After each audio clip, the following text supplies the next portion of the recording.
फरायसालिमानि आफादगिरि मानगिदिर BTR chief प्रमद बिथां लोगोसे बेयाव नुजानाय बिटिआर दोलोनि साफ्रोमबो दैदेनगिरि मावथि बिथांमोनखौ जोंखौ जोंनि दोलोआवहाय बरायनायनि थाखाय एबा बोजबनानै लानायनि थाखाय जोंनि बयनिबो जानानै आङो गिबियाव गोजोननाय आरो हामलायनायखौ जासिहरबाय जोङो गोबाव सम 10 बोसोर गायसनजेननायनिफ्रायनो बड'लेण्ड स्टुडेन्टस इउनियन जाय स्टुडेन्टस इउनियना बिटिआरनि मोनसे एफिलिएटेड स्टुडेन्ट विं बे विंआवहाय जोङो गोबाव सम फरायसाफोरनि लोगोसे समाजनि आरो बिटिआर दोलोनि गोलाव सम जोङो गोबां मोजां बेफोरबायदि खामानि मावनानै फैबाय दा लोगोसे समनि खावलायनायावहाय जोङो आरोबाव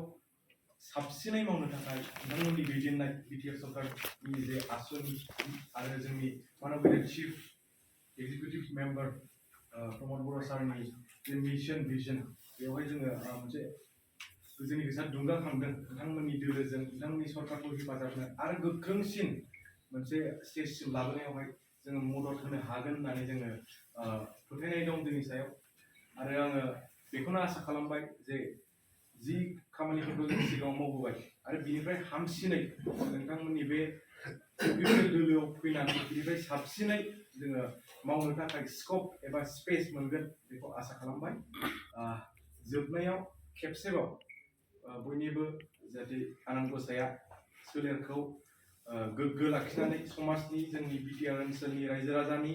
जौगानायनि फारफ्रोमबो बिथिङाव खामानि मावगालांनायावहाय हेफाजाब होयो बेखौ आङो इसोरनि खाथियाव आरज गाबनानै आंनि सुंद' बे बिबुंथिखौ एसेबां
Smile.